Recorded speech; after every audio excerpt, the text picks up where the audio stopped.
우리 한번 봅시다. 이제 우리가 독서 구조 가지고 접근하는 연습 한번 했었죠. 그치? 그래서 구조 파악하는 거 뭐로? 첫 번째 단락으로. 그치? 첫 번째 단락으로 접근하는 거 뭐 이런 것들 얘기했었는데, 제가 독서 이런 막 접근법들이나 뭐 이런 거 얘기하잖아요. 이거 다 그냥 다른 건 다 모르겠고, 니네 대학 가서는 이렇게 하면 안 돼. 알겠어? 그리고 인생 살면서 책 이렇게 읽으면 안 돼. 그냥 시험용이에요. 알겠어요? 시험에서 빨리 읽고 정확하게 읽는 걸 같이 연습하자는 거야. 여기서 이제 덧붙여서 플러스해서 뭐 해야 되냐면, 이제 지문 정리하는 거 노트 준비해서, 알겠어요? 노트 준비해서 이제 지문, 아니 저 포스트잇이나 이런 거 이용해서요, 항상 이제 지문 정리하는 연습하셔야 되고, 이제 앞으로 제가 기출 알지요? 기출 독서 주요 지문들을 다 뽑아서 매일 여러분들이 풀 수 있도록, 매일이라고 해봐야 뭐 그 얼마 안 남았어요. 그죠? 매일 이제 풀 수 있도록 그렇게 해서 하루에 한 4지문? 3지문? 이렇게 해서 5일치씩 여러분들 드릴 테니까 이제 그거 다 하시면 되겠습니다. 서서히 중심이 화작문에서 문학으로 변해가고 있고, 문학하고 플러스해서 서서히 뭐예요? 독서를 지금 옮겨가고 있는 중입니다. 저는. 그치? 여러분들은 이제 빨리 쫓아올 사람들은 쫓아왔으면 좋겠습니다. 자, 한번 보도록 합시다. 통념은 뭐였고, 그치? 그걸 원래 통념이라는 건 사람들이 일반적으로 갖는 생각이야. 그걸 반박한 게 주제가 되는, 무조건. 알겠어요? 그냥 통념을 있는 그대로 글렀으면 그게 글이 되겠냐? 자, 한번 봅시다. 고대 그리스 시대 사람들은, 혹은 무슨 전통, 과거 뭐 있다고 얘기 나오면, 그치요? 이건 다 뭐가 된 통념이야. 신에 의해 우주가 운행된다고 믿는, 통념이 바로 뭐가 되는 거야?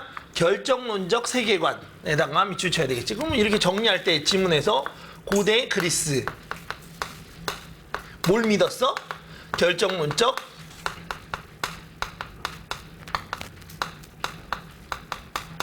세계관. 그러면 여기서 이제 생각해야 되겠지? 결정에는 항상 주체가 필요하죠.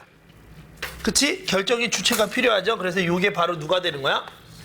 그렇지, 신에 의해서 이미 다 결정돼 있다는 거야. 알겠어요? 그러니까 이 결정론은 뭐하고도 연결되겠어요? 필연이야, 우연이야? 필연이야, 우연이야? 생각을 해. 필연적으로 돼 있는 거죠. 신의 뜻이니까. 그치요?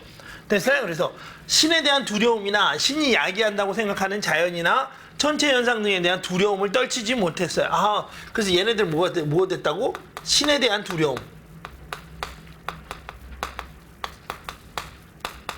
신에 대한 두려움이 엄청 컸어요. 신에 대한 두려움이 엄청 컸다. 그런데 요게 그래서 이렇게 네모쳐. 아유! 야! 불길한데? 자, 오늘 주모 안 올려나? 자, 쓱 해서 이게 바로 뭐가 되는 거야? 요게 통념이 되는 거야, 통념. 됐지?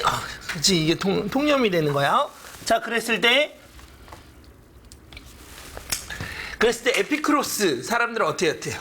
자, 이제 빨간색이죠. 이제 하려는 거. 그치? 얘는 어떻게 돼? 당대 사람들이 이러한 잘못된 믿음에서 벗어나도록 하는 것이 중요하다고 보았고, 고엔디아, 이를 위해 인간이 행복에 이를 수 있는 자연학을 바탕으로 한 자신의 사상을 전개. 그러면 자, 마마 에피큐로스가 있고,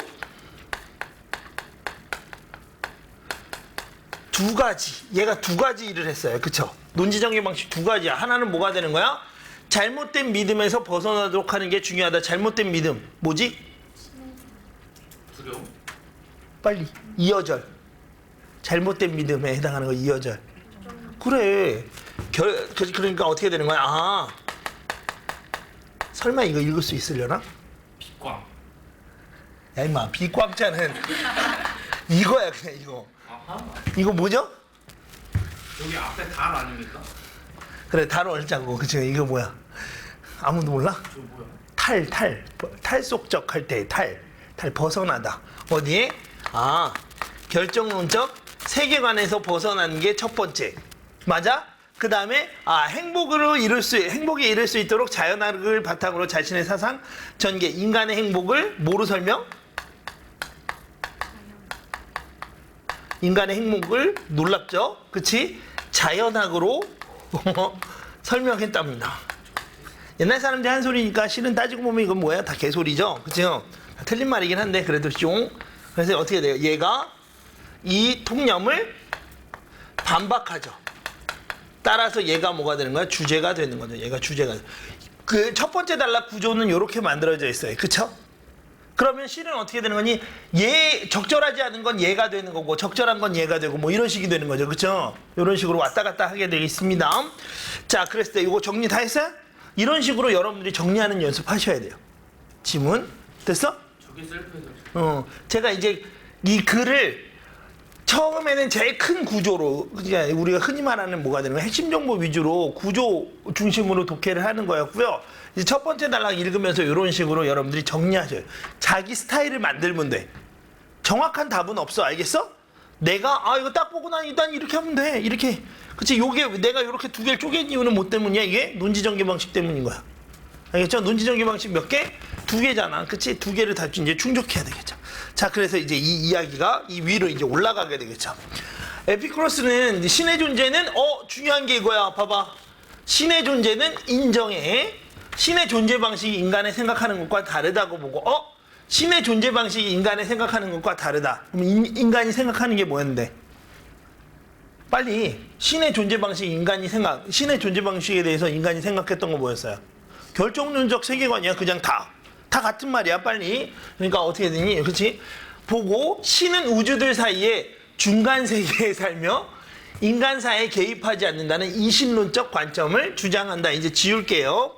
이제 요거 지우고 여기서부터 이제 핵심 포인트는 이제 누구? 에피큐로스 입장이야. 그치? 그러니까 에피큐로스는 1번 신의 존재 인정.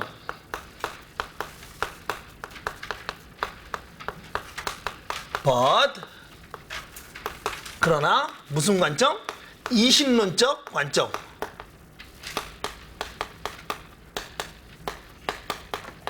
이신론적 관점을 주장했어요. 그쵸? 그게 무슨 뜻이야? 신은 중간적 존재고 그리고 개입하지 않는다라는 입장이야. 따라서 불사의 존재인 신은 최고로 행복한 상태이며 다른 어떤 것에도 고통을 주지 않고 모든 고통은 물론 봐봐. 분노, 호의와 같은 것으로부터 모두 자유롭다라고 말해.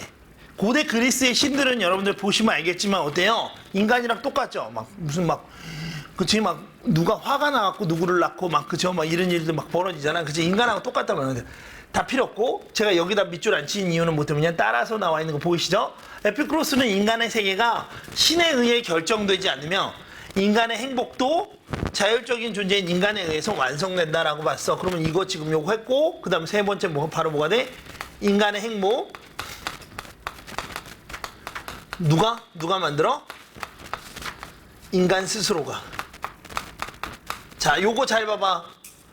지금 이거 3번 여기 있죠. 여기 맨 마지막 이거 자연학적 관점을 바탕으로 하고 있다. OX.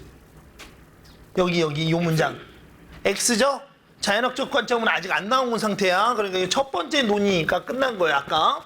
자, 그 다음 이제 한편 쓴 이유는 이제 뭐 때문인 거야? 자연학을 바탕으로 한, 그치, 인간 행복론을 이야기할 거야, 이제. 이해했죠? 그 구조 이런 식으로 만들어지는 겁니다, 한편. 자, 그 다음에 이제 넘어가.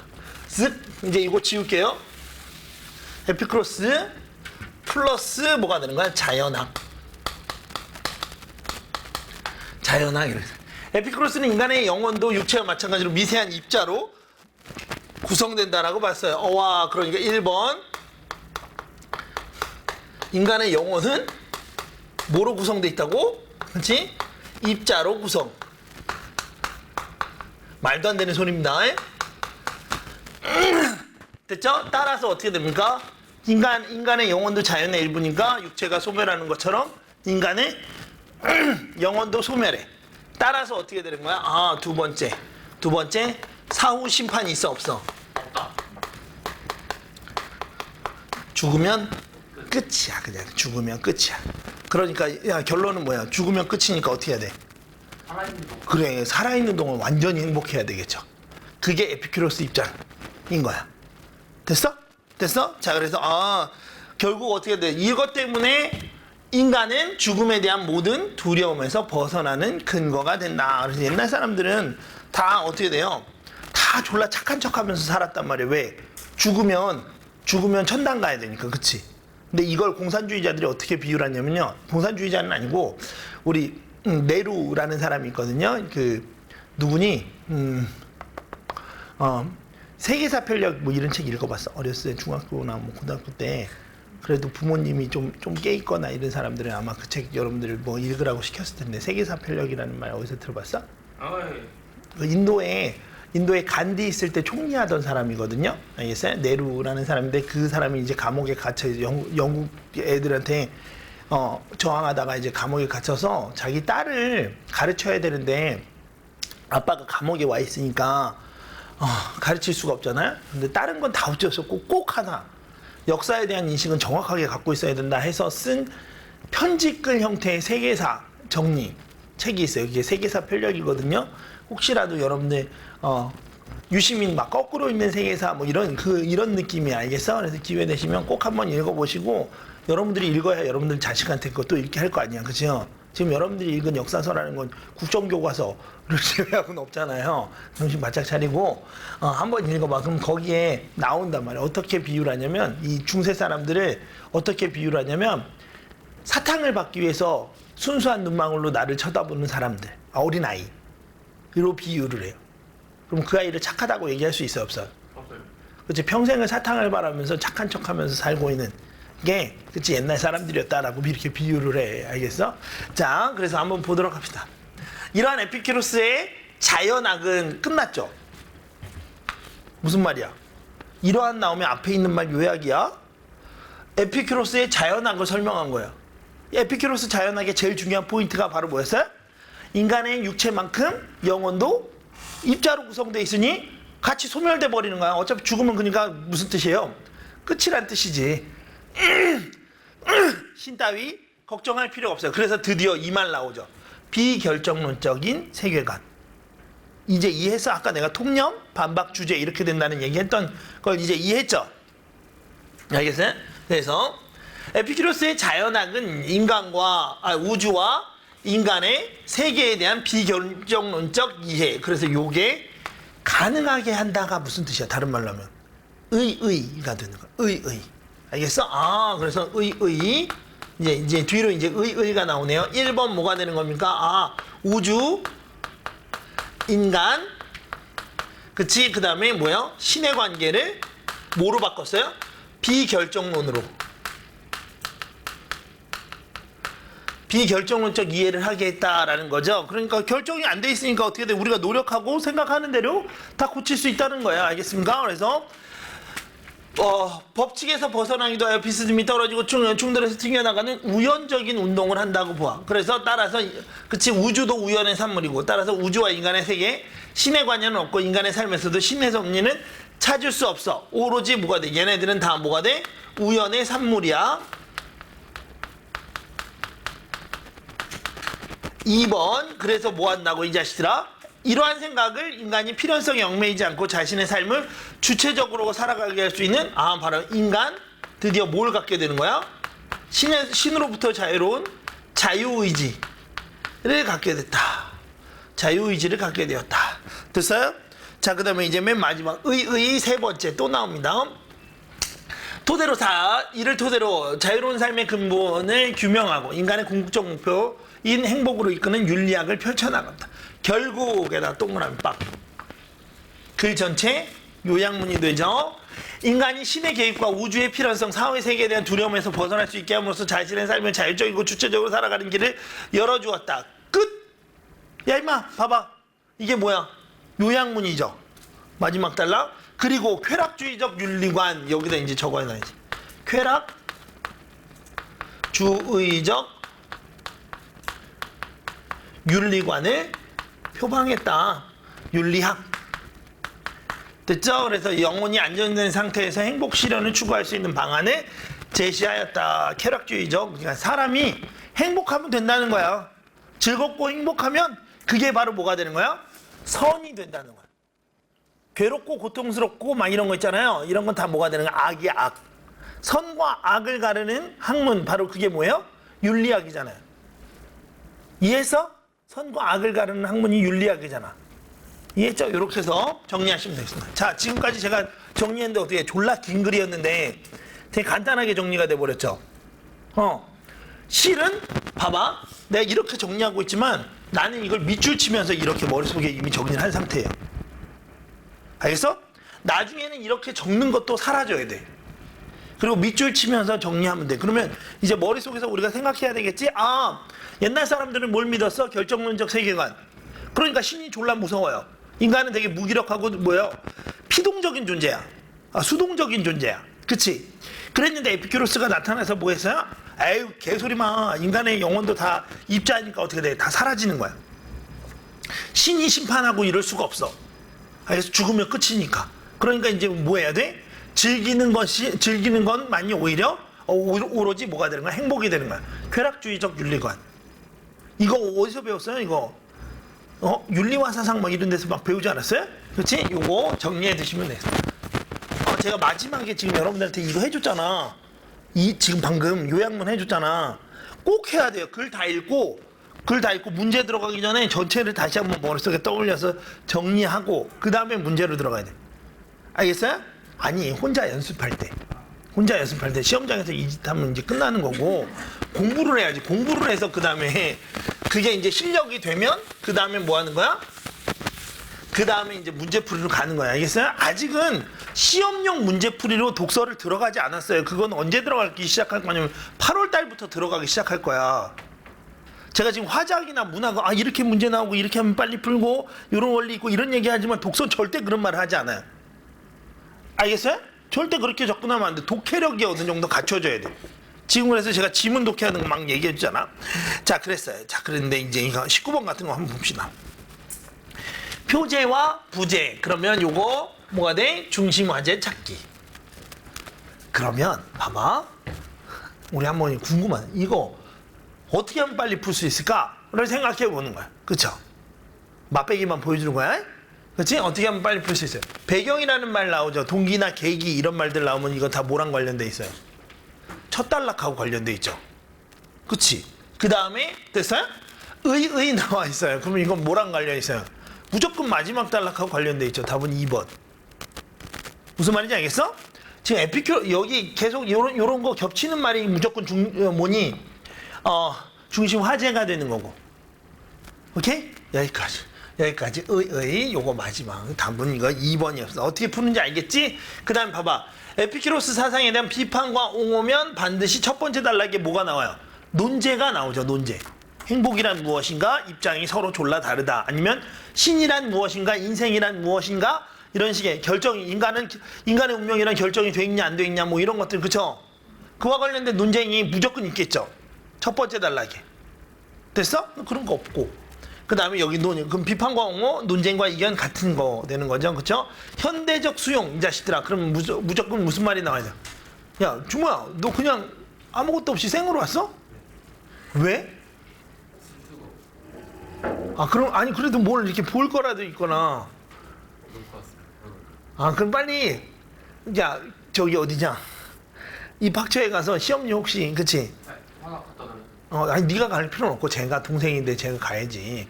그 하나 국어 시험지 6월 거 달라고 하고 없으면 프린트해서 달라해 하나. 자, 그다음에 그래서 현대적이라는 말이 나왔단 말이에요. 현대적 안 오진 않아요. 졸라 신기하단 말이야.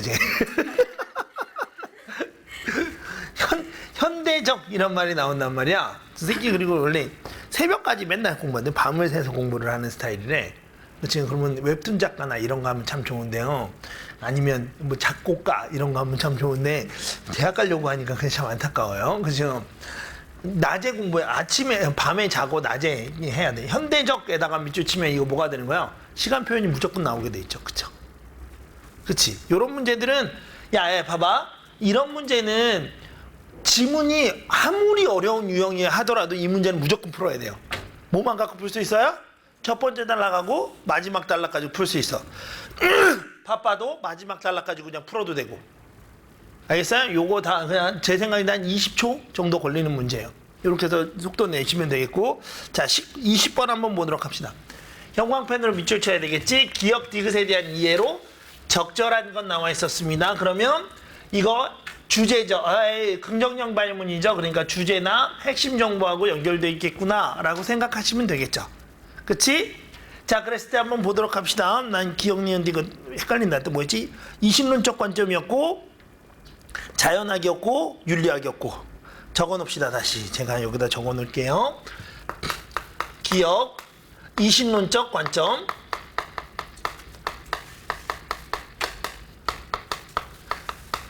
야 임마, 니은 자연학, 그 다음에 디귿이 윤리학. 그냥 윤리학 아니지. 이거 뭐요? 야 이거 그냥 윤리학 아니고 쾌락주의적 윤리학이야. 알겠지? 요거 기억해 두시면 되겠습니다. 그러면 기억은 인간이 두려움을 갖는 이유가 아니라 두려움을 해서 벗어나야 될 이유를 알려주는 거죠. 인간이 두려움을 갖는 이유를 알려주는 이어절의 말 바로 뭐였어요? 결정론적 세계관이 되는 거죠. 그치? 그 다음에 이렇게 필요 없네.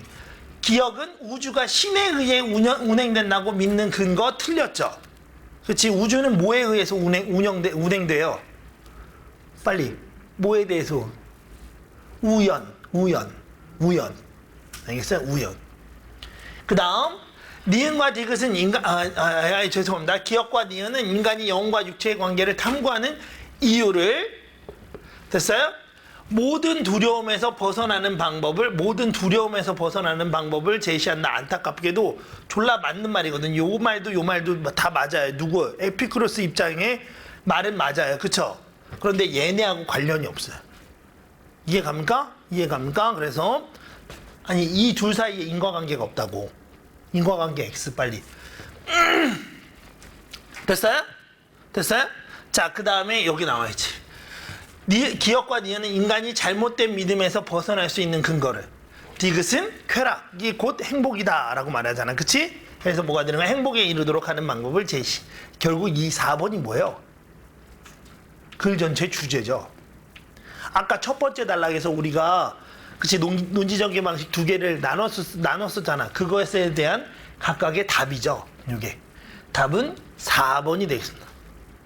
이제 어떻게 풀어나가는 줄 알겠어? 선생님이 왜 평가원 좋아하냐면 답이 진짜 졸라 딱 떨어져요. 알겠어요? 어디 이상한 문제집에서 막 그런 거랑 좀 달라요. 자, 그 다음 넘어가서 21번 윗글을 읽은 이거 의외로 틀린 애들이 많은데 잘 봐봐. 읽은 학생이 중요한 게 아니야. 그냥 윗글을 읽고랑 똑같은 얘기야. 어떤 애가 틀렸는데 저거 학생을 의심을 했어요. 왜 학생으로 제시를 했지? 라고 하면서 그걸 나한테 막 물어보더라고요. 아니 학생 아니고 김현석으로 바꿔 이러면서 제가 얘기했거든요.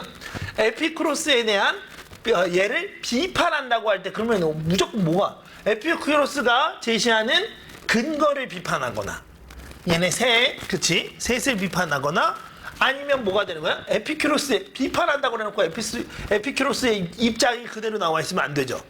걔를 소거하면 되는 거죠. 실은 여기였죠. 됐어요? 이거 트릭.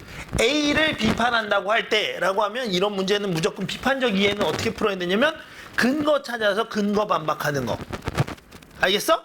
두 번째 어떻게 되는 거야? 비판한다고 할 때 그치? 그러면 어떻게 돼? 비판하는 건데 걔 입장을 여기다 올려놓으면 안 되죠. 이해가요? 트릭은 이 두 가지밖에 없어요. 자, 신이 분노와 호의로부터 자유로운 상태라고 말한 건 에피큐로스 맞죠? 인간의 세계에 개입을 하지 않는다는 뜻이라는 것도 에피큐로스 입장 맞죠? 왜 신의 섭리에 따라 인간의 삶을 이해하려고 하는가는 누가 한 말이야? 에피큐로스가 한 말이죠. 굳이 신을 따를 필요가 없다라고 주장하는 거잖아. 이 문장은. 됐어?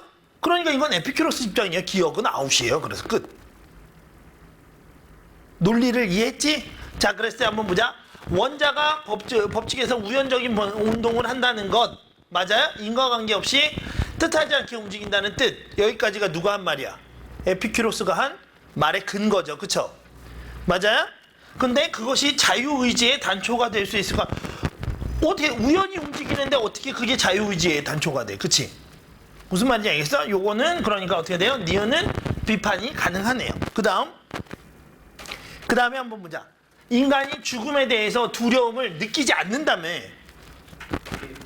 근데 내가 지금 칼로 이렇게 배를 빡 찌르려고 그래 봐. 그러면 어떻게 돼요? 이렇게 피하잖아. 그치? 아니면 나 죽을 거야 그리고 다리 위에서 막 죽을 거야 막 외치는 사람한테 뒤에 몰래 가고 다리를 이렇게 빡 치면 그 사람 어떻게 해? 이렇게 하고 이렇게 거기 잡잖아요, 그렇죠? 무슨 말인지 알겠어? 인간이 죽음에 대해서 두려움을 느끼잖아. 느끼지 않는다고 근거로 주장을 했지만, 그치요? 죽음에 이르는 고통 때문일 수도 있는데 사후에 대한 두려움을 떨쳐버리는 거. 죽음에 대한 두려움이 그러니까 에피큐로스는 오로지 하나? 죽어서 심판받는 것 때문에 죽음을 두려워한다라고 얘기하지만 실은 죽음 자체에 대한 죽음으로 오는 고통 있죠? 그거에 대한 두려움도 엄청 큰데 그거 어떻게 해소할 거야? 이해가요? 지금 그럼 다 반박할 수 있죠. 인간이 자연재해를 무서워하는 거야. 봐봐. 이 자연재해를 무서워해요. 이유는 뭐냐면 옛날 사람들, 고대 그리스 사람들이 이 자연재해를 누가 내려준 거라고 생각했어요? 신의 벌이라고 생각했네? 에피큐로스는 그런 거 아니라고 얘기했었잖아. 그래도 무섭잖아. 그치? 신이 했든 안 했든 그 자연재해 자체가 무서운 일이죠? 알겠습니까? 그러니까요. 답은 5번이 되겠습니다. 두 가지. 걔가 제시하고 있는 근거가 맞는지, 근거를 비판하고 있는지 보시면 돼요, 그냥. 그래서 그 근거를 반대로 이야기하면 그게 뭐가 돼? 반박이 되는 거야. 됐죠? 넘어가서 비교에다가 밑줄 쳐야지. 이거 소크라테스, 죄송합니다. 율곡 2하고 플라톤 비교했던 그 유형하고 똑같은 거예요. 대응관계 여러분들이 생각하셔야 된다 했어요. 에피큐로스의 사상과 보기에 나타난 생각을 비교. 그러면 여러분들 생각해야 돼. 비교라는 건 공통점과 차이점이 모두 있어요. 그쵸? 됐습니까? 확인해 보도록 합시다. 신은 인간의 세계에 속해 있지 않으나 이거는 뭐가 되는 거야? 공통점이 되죠. 이신론적 관점이죠. 그치? 모든 일의 목적인 존재라네. 요거는 차이점이네요. 목적인 존재는 누가 되는 거야? 목적적 존재는 누가 돼? 에피큐로스 입장에서는 인간이야. 인간. 그 인간 중에서도 뭐?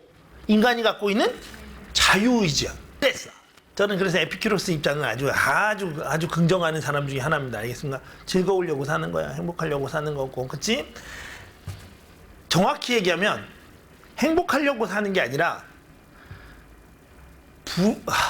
이걸 어떻게 표현해야 되지? 다시 이거 용어를 잘 생각해야 되네. 행복하려고 사는 게 아니라 마음대로 살려고. 불행도 내가 선택할 수 있어야 돼. 행복도 내가 선택할 수 있어야 되고 내가 선택한 고통이면 그건 자유야. 무슨 말인지 알겠어? 그건 내 자유라고. 자, 하늘과 땅 그리고 바다에 있는 모든 것들의 원인이며 누가? 신이. 일체의 훌륭함에 있어 탁월한 존재지. 언제나 신은 필연성을 따르는, 봐봐. 필연성을 따르는 지성을 조력자로 삼아 성장과 쇠퇴의 분리결합에서 모든 것을 바르고 행복한 상태에 이르도록 한다네. 그럼 여기 자, 에피큐로스랑 입장이 다른 게 하나, 뭐야? 목적적인 존재인 거. 두 번째 뭐야? 필연성을 따르고 있는 것. 세 번째 뭐야? 이거죠. 뭐지? 신이 행복한 상태에 이룰 수 있게 해준다라는 믿음. 행복한 상태는 누가 이르게 해줘요? 스스로. 그치. 인간의 자유의지에 의해서. 그걸 우리가 다른 말로 뭐라고 했어요? 쾌락주의적 윤리관. 이렇게 이야기했었잖아. 그치. 공통점 하나, 차이점 없다. 됐죠? 그러면 이제 우리가 이제 다 확인하면 돼. 이 신을 모든 것들의 원인으로 보는 보기에, 그치? 생각은 인간사에 개입한다는 것을 부정하는 에피쿠로스 입장과 차이점. 그 다음 지성을 조력자로 삼아 이끈다고 보는 것. 그치? 지성 다른 말로 하면 뭐야? 빨리 요 대신 적어놔야지. 필연성. 그치? 그것도 차이점. 됐어? 신을 목적적인 존재, 신이 불사하는 존재라고 보는 에피큐로스의 사상은 신의 존재를, 이제 봐봐. 신의 여기까지. 그러면 얘네 둘은 공통점이 없어. 이 둘은. 그러나 딱 하나 있죠. 신의 존재를 인정한다는 건 공통점. 이 말과 이 말 사이에는 공통점이 없어요. 입장은 달라. 됐지? 그 다음 신이 모든 것을 바르고 행복한 상태에 도달하게 한다는 보기의 생각. 그러나 에피큐로스는 어떻게 돼? 인간이 자유의지에 의해서 다 한다는 거야. 끝. 답은 5번. 됐죠? 자, 지금 봐봐. 선생님이 문제 풀 때 지금 문제를 하나도 보지 않고 지문을 잘 정리해서 그 지문 내용을 머릿속에 넣어놓고 문제를 풀면 선택지가 되게 그냥 자연스럽게 흘러내려가죠. 알겠어요? 평가원 문제들이 다 그래.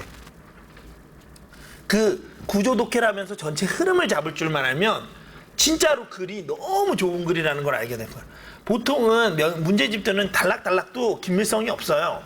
알겠어요? 그냥 맞아 떨어지는 않고 문제도 정합성이 없는데 얘는 그렇지 않아. 자, 이거 봐봐. 신은 인간 세계에 속해 있지 않다고 보는 보기의 생각과 신이 중간 세계에 있다고 본 에피큐로스의 사상은 신의 영향력이 인간의 세계 외부에서 온다고 보는 공통점이다. 신의 영향력은 자 봐봐. 에피큐로스 입장에서 볼 때는 어때? 신의 영향력은 인간의 삶에 개입하지 않죠. 그러니까 헛소리야 그냥. 실은 이 문제 풀 때도 어떻게 되는 거야? 잘라놓고 얘 근거 해석이잖아, 그치? 그래서 이 해석이 틀린 해석이 되는 거예요, 그쵸? 요거 답은 5번이 되겠습니다. 아이고, 넘어가서 빨리빨리 갑시다. 벌써 35분 써버렸어요. 27에서 30일 나온다고 이야기했었죠? 경제지문이었습니다. 경제지문 구조는 이렇게 좀 적어놔. 문제 상황이 빨리 문제 상황 찾아야 돼. 그 다음에 해결 방안 찾고 뭐 해야 되니? 지금 이 글은 봐봐. 전통적인이라는 말이 나오는 순간 얘기 끝난 거죠. 통시적 관점이에요. 전통적인 관점은 맞아 틀려? 틀려. 알겠지? 그리고 자 통시적 관점이야. 뭘 기준으로 하고 있습니까? 글로벌 경제 위기 이전과 이후. 주제는 어디에 있지? 이후. 그래 임마. 그럼 봐봐. 27번. 윗글을 통해 알 수 있는 거 긍정형 발문이죠. 뭐가 중요해? 이후. 이전과 이후 중에서 뭐가 중요해요? 이후. 이후가 중요하잖아요. 그쵸? 이렇게 좀만 생각해야 되는 걸. 자, 그래도 어쨌든 이런 거랑 상관없이 글을 읽어 나가도록 합시다. 이거 10번 수업했던 것 같아요. 그치요? 천천히 가보도록 합시다. 문제 상황 찾아보자. 전통적인 통화정책, 그러니까 나라의 돈이 많냐 적냐를 가지고 물가를 운용하는 그러한 정책들을 말합니다. 정책 금리 대신에 다른 말로 뭐죠? 이자율 활용해서 물가를 안정시키고 경제 안정을 도모하는 것을 목표로 한다. 중앙은행은 다른 말로 하면 뭐가 되는 거야? 이게 정부가 되는 거죠. 그렇죠? 경기가 과열됐어 이 자식들아. 이게 문제 상황이죠. 경기가 과열됐다는 건 물가가 상승하락. 상승. 졸라 상승했다는 거죠. 시장에 통화가 많아요, 적어요? 많아요. 많아서 지금 미쳐버리는 상황이에요. 지금 현재 상황 이자율이 높아요, 낮아요? 낮아요. 낮은 상황이죠. 됐어? 이제 이해했죠? 그랬을 때 어떻게 됩니까? 정책 금리를 올리면, 이거 올리는 이유가 해결 방안이고, 왜 올려요? 돈을 이제 시장에서 이제 걷어들이려고 하는 거죠. 그렇지? 경기를 진정시킵니다. 정책 금리 인상으로 시장 금리도 높아지면서, 정책 금리는 뭔지 알지? 중앙은행하고 민간 금융기관 사이에서 적용되는 금리가 정책금리. 그 다음에 시장금리는 뭐가 되는 거야? 그 은행과 가계 기업 사이에 적용되는 금리를 말하는 거야. 높아지면서 가계 및 기업에 대한 대출 감소로 신용공급이 축소되는. 신용공급? 그러니까 무슨 말이야 이거? 그냥 대출을 말하는 거 알겠어? 신용공급의 축소는 경제 내 수요를 줄여서 물가를 안정시키고 경기를 진정시켜. 경기가 침체되었을 땐 반대의 과정이라는 건 금리를 하락시키고 시장에 돈을 풀어서 가게나 이런 애들이 막 미친 듯이 대출받게 해서 행복하게 깨우 써제끼게 만드는 거죠. 이게 바로 뭐가 돼? 전통적인 통화정책. 우린 이거 다 했어요. 그렇죠? 제가 굳이 안 적었습니다. 적고 싶으면 적어줘? 안 적어도 되지? 자, 그 다음 이제 내가 안 적는 이유는 얘가 안 중요하기 때문이야. 알겠어? 금융을 통화정책의 전달 경로로만 보는 것. 이게 이제 드디어 뭐가 되는 거야? 얘의 본질인 거죠. 자, 전통경제학. 전통경제학은 금융을 뭐로 본다고? 야, 임마. 금융을 뭐로만 봐요? 바로 통화정책의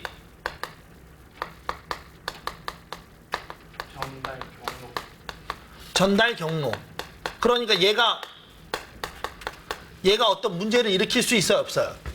없어. 얘는 그냥 길이야, 길. 이렇게 생각한단 말이야. 따라서 금융감독적 정책이 개별 금융회사의 건전성 확보를 통해 금융 안정을 달성하고자 하는 미시 건전성 정책. 그럼 얘는 뭐만 하면 돼? 미시, 그치? 건전성 정책.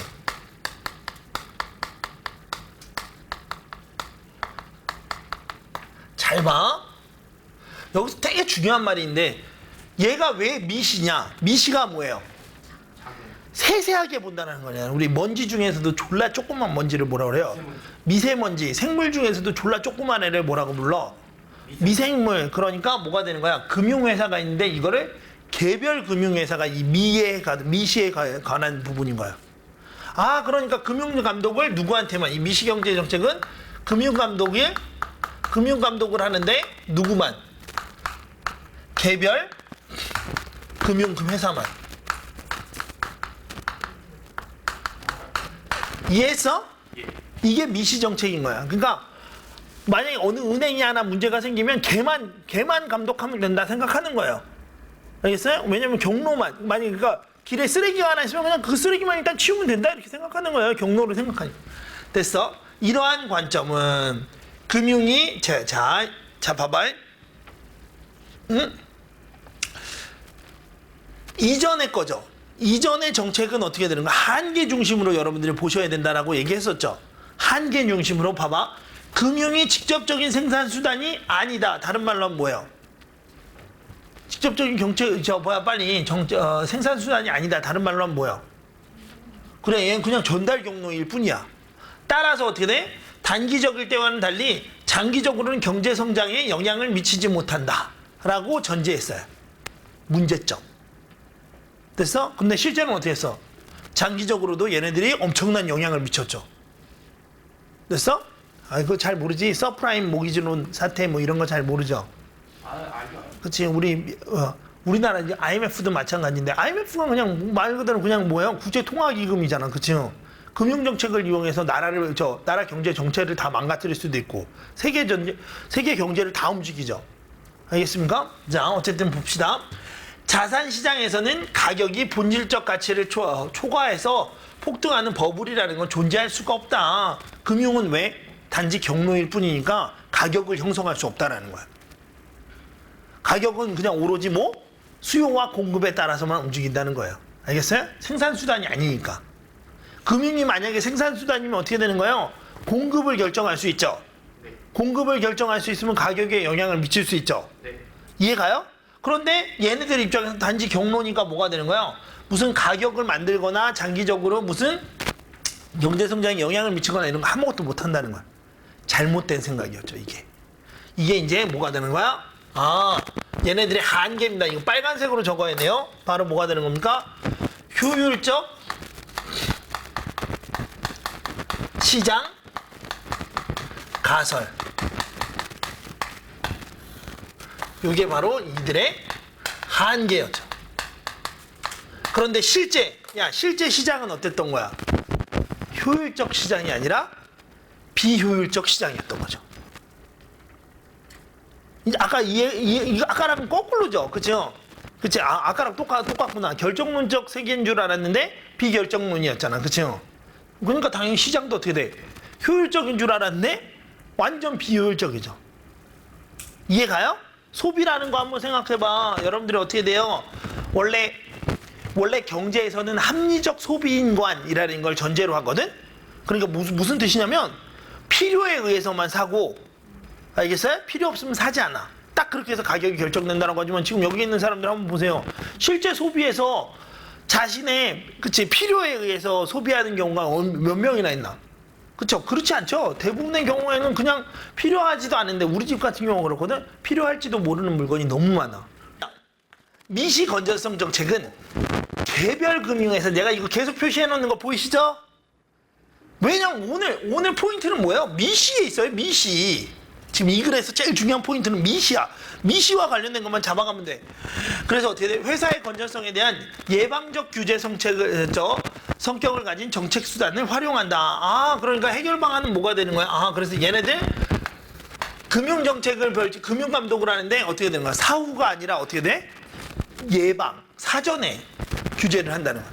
혹시 그런 일이 일어날지도 모르니까 사전에 규제. 왜 그러죠? 우리 다 배웠는데. 왜 그러지? 뭐가요? 왜 예방적 규제를 하지? 사후에 규제하지 않고 왜 예방적 규제를 하지? 그래. 우리 지난번에 6월에서 6월 모평 수업하면서 제가 얘기했었죠. 경제 정책에는 무조건 뭐가 발생한다고?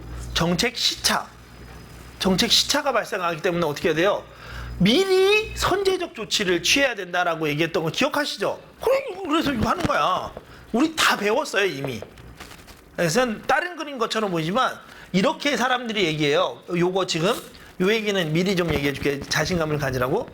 독서 어머니들이랑 이렇게 상담을 하잖아요. 그러면 제일 먼저 하는 말이 뭐냐면 우리 애가 어렸을 때부터 책을 너무 안 읽어서 그래서 이거 그 독서 같은 걸 참 못한다고 그렇게 얘기하거든요.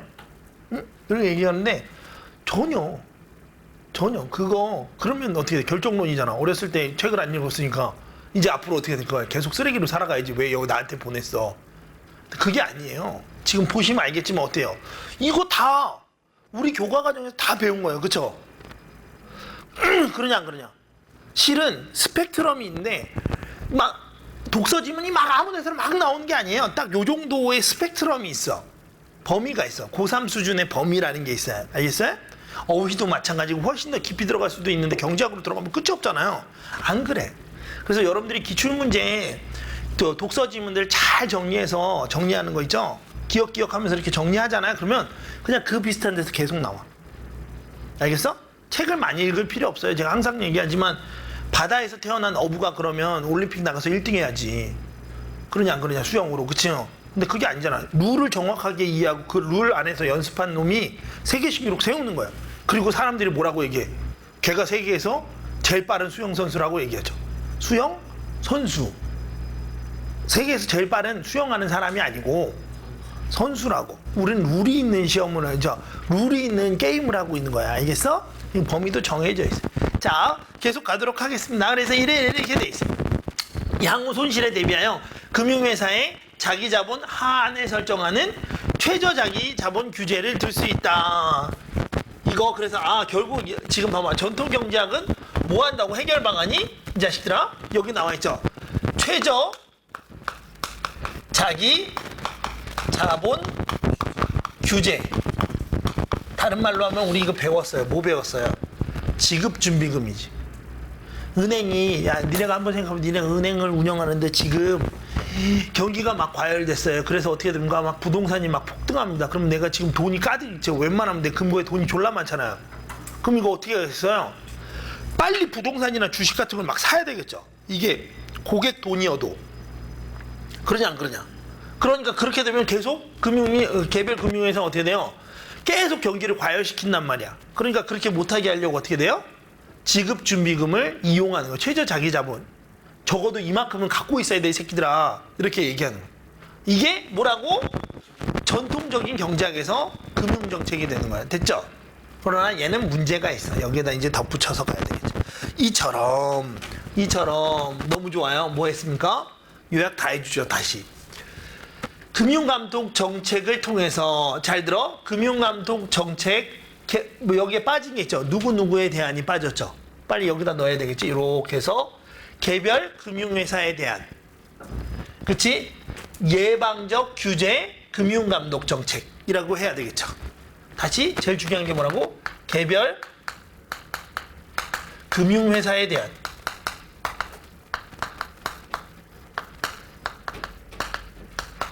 금융감독 정책을 그쵸 예방적으로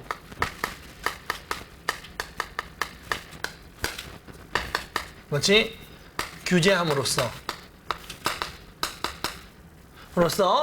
금융 안정을 통화 정책을 통해 물가 안정을 달성할 수 있다고 보는 이원적 접근 방식. 이원적인 게 두 가지라는 건 이제 알겠죠? 금융회사도 통제하고 그 다음에 뭐요? 현금 흐름을 통제하는 걸로 물가를 다 안정시킬 수 있다라고 본 거야. 됐죠? 그래서 두 가지 방법이었어요. 지배적 견해. 삐용! 여기까지. 이제 다 이해했죠? 다 이해했죠? 그렇네. 이제 여기다가 이제 글로벌 금융 위기 이후 얘가 빨간색이 되죠. 아이고. 얘가 빨간색이 되죠. 그냥 통화정책의 단지 경로라고 봤던 게 아니라 어떻게 돼? 금융 시스템이 와야 되고 경제 불안이 확산되면서 기존의 접근 방식에 대한 자기 반성, 자성은 이거 줄임말이야. 자기 반성이 일어났어요. 이 당시 경기 부양을 목적으로 한 중앙은행의 저금리 정책이, 자 봐봐, 저금리 정책이 금리를 낮게 했어. 그치? 그러니까 어떻게 돼? 경기가 부양되겠죠. 침체했던 상황에서. 그치? 자, 그랬다가 자산 가격의 벼불에 따른 금융 불안을 야기해버린 거야. 무슨 말인지 알겠어? 원래는 전통적 경제학에서는 어떻게 돼요? 금리 정책이고 나발이고 자산 가격은 그치 어떻게 되는 거야? 영향을 미치지 않게 돼 있죠. 근데 지금 불안을 야기했어요. 경제 안정이 훼손될 수 있다는데 공감대가 형성되었습니다. 그러니까 얘네들은 어떻게 되냐? 1번 통화 정책의 한계를 인식했고, 두 번째 이제 또한 금융회사가 대형화되면서 개별 금융회사의 부실이 금융 시스템 전체를 붕괴시킬 수 있게 됨에 따라서 금융회사 규모가 금융 안정의 새로운 위험 요인으로 등장하였다. 금융회사 규모라는 건데 그게 무슨 뜻이에요? 개별 금융들이 중요한 게 아니라 하나 자체가 이미 엄청난 크기가 돼버렸다는 거야. 알겠어? 시스템을 다 움직여버려요. 그래서 여기 두 번째 개별 금융회사에 대한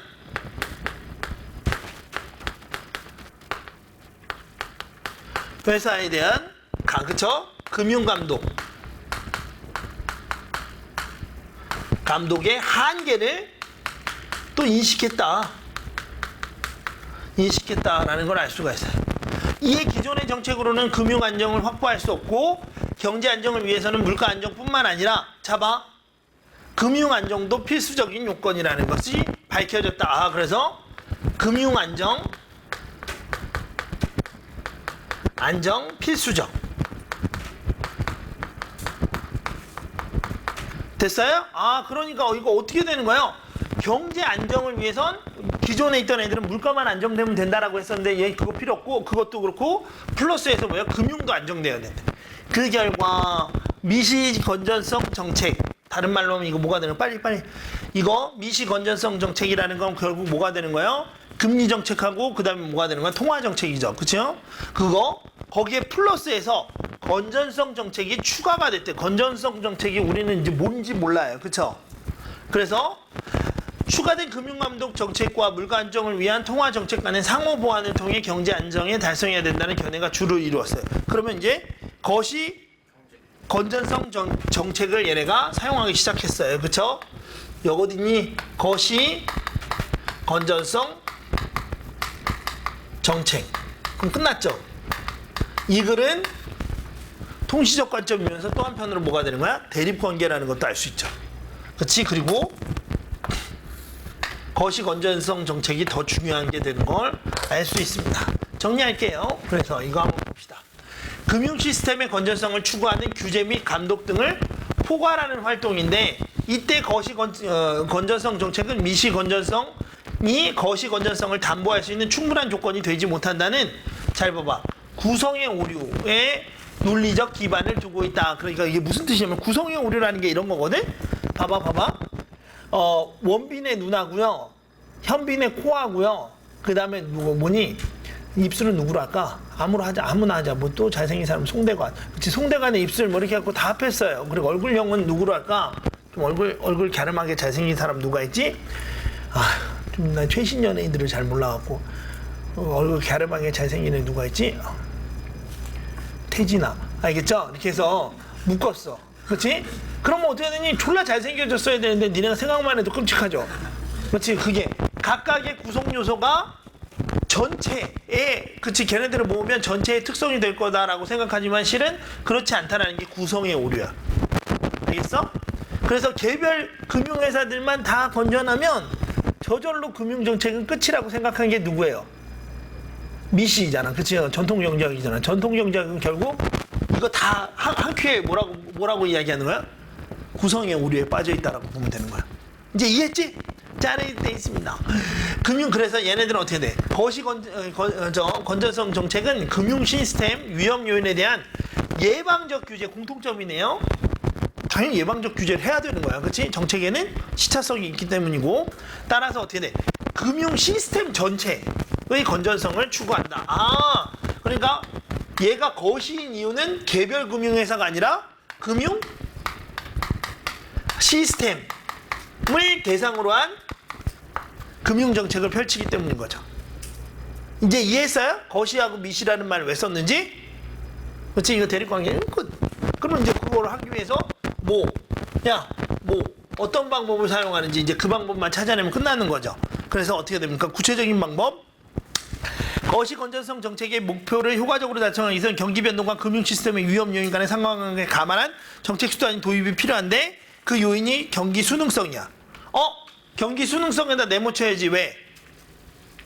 빨리 개념어에다 네모쳐야 되겠죠? 그러면 즉 경기가 호황일 때는 경기가 호황일 때 금융회사들이 어떻게 되겠어요? 대출 여력이 높죠. 경기가 호황일 때는. 그치? 그러니까 얘네들이 어떻게 되면 어떻게든 더 대출을 많이 해주려고 하겠죠. 이자율이 낮으니까 수익성을 높이려면 어떻게 돼? 대출을 많이 해줘야 된다고. 그럼 경기가 호황인데 시장에서 어떻게 돼요? 돈이 더 많이 풀리게 되죠. 계속. 됐습니까? 그래서 자산 가격이 그러면 점점 급등하죠. 왜? 야마 가게나 기업에 돈이 점점 많아진 상태예요. 그래 안 그래? 그러면 어떻게 돼요? 한계가 있는 부동산이나 이런 애들은 그냥 어쨌든 거기가 그대로 있잖아. 그래서 어떻게 됩니까? 거기에 가격이 높아질 수밖에 없는 거예요. 자산 가격이 급등하고 이는 다시 경기를 과열시키고 그래서 계속 어떻게 되는 겁니까? 점점 걷잡을 수 없게 되는 거야. 반대 불황일 때는 어떻게 돼요? 대출 안 해주죠. 가격은 점점 폭락하죠. 그럼 더더욱 움츠리죠. 그래서 이게 악순환이 돼. 이를 완화할 수 있는 수단 여기 있네. 드디어 여기다 적어놔야 되겠지? 어디다 적냐? 여기다 적자. 경기 대응 완충 제도. 경기 대응 완충 제도가 필요하다 이렇게 나와 있네요. 됐죠? 완충 자본 제도. 죄송합니다. 완충 자본 제도. 오늘 왜 이렇게 이거 많이 흘리지? 자본 제도. 얘하고 지금 대응되는 거 알겠죠? 요것도 잘 거꾸로 설명하는 거 이제 보셔야 돼요. 조심하셔야 돼요. 자, 그래서 어떻게 됩니까? 이 제도는 정책 당국이 경기 과열기에 금융회사로 하여금 자기자본을 했으니까 뭐야? 일단 미시 정책을 사용하죠. 미시 정책이 쓴 다음에 플러스해서 거시 정책을 하는 거야. 알지? 추가적인 자기자본, 즉 완충 자본을 쌓도록 하는 거야. 쓱. 됐죠? 그럼 어떻게 돼? 경기 과열기에 먼저 돈을 최대한 은행이 갖고 있다가 거기에 덧붙여서 뭐가 돼? 추가적인 자기 자본을 사용하는 거죠. 됐어요? 그러니까 봐봐. 경기 대응 완충 자본 제도는 경기가 과열됐을 때 실시하는 거예요? 아니면 침체됐을 때 실시하는 거예요? 경기가 과열됐을 때. 그래야지 어떻게 돼? 은행이 돈을 완충 자본을 갖고 있을 수 있게 되는 거야. 자, 그런데 여기 보면 사기친단 말이지. 어디 있더라? 어디 이상한 선택지가 하나 있던데. 여기죠, 여기. 경기 침체기에 그대로 읽어볼게. 경기 침체기에 금융 안정을 달성하려면 경기 대응 완충 자본 제도를 도입 안 되죠. 됐어? 경기가 침체됐는데 니네가 상식적으로 생각해봐. 경기가 침체됐어. 시장에 돈이 많아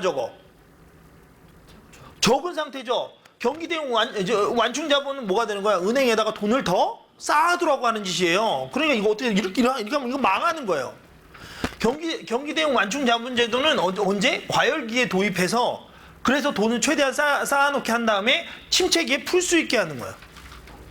그러니까 도입 시기는 침체기가 아니라 언제? 과열기여야 돼. 이거 다 이해했어? 은정아 이해했어? 근데 응. 그 제도 자체가 응. 과열기에는 응. 이걸 쌓고 침체기에는 응. 푸는 거 그 두 가지 그래. 말하는 거 아니에요? 그건 맞아. 그러면 침체기에 그걸 제도를 도입을 하면 전혀. 도입은 언제 해야 되냐면 완충 자본 제도를 니네가 지금 헷갈리는 게 뭐냐면 경기 대응 완충 자본 제도를 도입하는 건 언제 해야 되냐면 과열기. 그래서 완충 자본을 갖게 하는 거야. 은행의 입장에선. 그리고 이 완충 자본을 이제 시장에 푸는 게 침체기가 되는 거야. 그러니까 완충 자본 제도라는 건 뭐냐면 은행에 돈을 쌓아두게 하는 게 제도야. 쌓아두는 것만 그래, 그게 그냥 완충자본 제도야.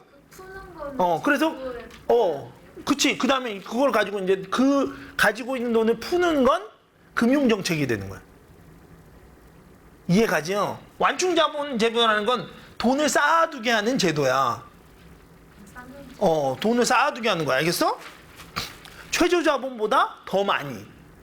최저자본보다 더 많이. 됐어요? 쌓아두게 하려면 언제 해야 돼, 그건? 과열 이해해야죠. 그냥 간단하게 생각하면 돼. 침체기에 만약에 완충자본 제도를 도입을 하면요, 은행이 어떻게 되는 거니? 원래 자기 지급 준비율에다가 돈을 더 많이 갖고 있게 돼야 되는 거야. 그러면 침체에서 벗어날 수가 없죠. 이해니? 이렇게 해서 자, 그냥 구조로만 읽으면 경제지문은 못 맞춰요. 이해해야 돼요, 그치? 자, 그 다음 그래서 계속 가봅시다. 이랬어. 이 제도는 자 다시 한번 잘 봐. 쌓도록 하는 제도야. 쌓도록 하여까지. 알겠어? 과도한 신용 팽창을 억제시킨다. 이렇게 되는 거야. 아이고. 됐니? 이게 그냥 제도야. 여기까지야.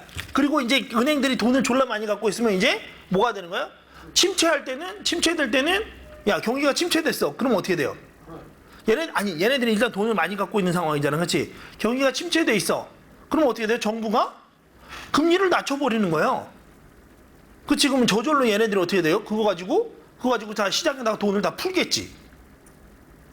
이해가? 그러니까 시장에 돈이 풀리는 그 과정은 완충자본제도하고는 관련이 없어요. 그건 통화정책이야. 알겠어?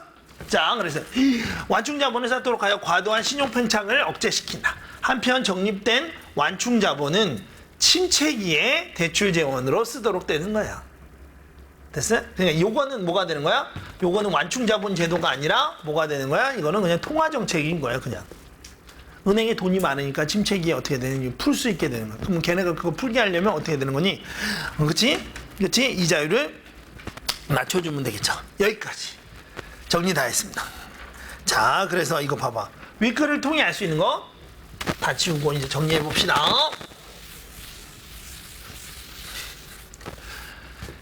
글로벌 금융위기 이전, 다른 말로 하면 이거 뭐가 되는 거야, 이 자식들아? 이게 전통 경제학인 거죠. 그렇죠?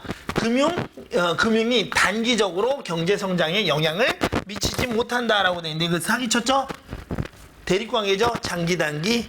됐죠? 그 다음에 글로벌 금융위기 이전에는 금융은 그냥 통화정책의 경로일 뿐이야. 알겠어? 개별 금융회사 됐어요? 그래서 어떻게 되는가? 건전하다고 해서 금융 안정이 달성되는 것은 아니라고 보았다. 그렇게 생각을 못했죠. 개별 금융회사만 건전하면 저절로 금융 안정이 달성된다라고 봤던 거죠. 그래서 미시 정책을 했던 거야. 그랬는데 글로벌 경제 이후에 이건 구성의 오류였구나라는 걸 깨달은 거죠. 그 다음 글로벌 금융위기 이전에는 경기 침체기. 자, 여기서 조심해야 돼. 대립관계 용어들 나오니까. 침체기에는 통화정책과 더불어 금융감독 정책을 통해서 안타깝습니다. 그쵸? 금융감독 정책은 이제 언제 이후였잖아. 그치요? 경기를 금융감독 정책을 통해서 경기 부양은 안 돼. 그리고 이것도 틀린 얘기야. 그치? 봐봐. 통화정책하고 금융감독을 통해서 뭘 할 수 있어요? 경기를 부양하는 게 아니라 뭐가 되죠? 안정. 경제 안정이 목적이잖아. 정책 목표가. 뭔지 알겠어? 자, 그 다음 글로벌 금융위기 이후에는 정책금리 인하, 통화정책이죠. 그치? 경제 안정을 훼손하는 요인이 될 수 있다라고 봤죠. 전통 경제학자의 입장. 그러니까 봐봐. 자, 이제 여기서 우리가 이제 이거 기억해 두셔야 돼요. 통시적 관점에선 그치, 원리 기법, 기술이나 학설이나, 맞죠? 그치, 기술이나 학설이나 혹은 뭐요? 정책이나 이런 것들이 열거되면 그 이전 것들은 뭐만 중심으로 보면 된다고 그래서 선생님이. 한 개만 보면 된다 했어요. 한 개. 기억나? 지금 그게 한 개였잖아요. 그쵸? 요거 답. 그래서 답은 4번이 되는 겁니다.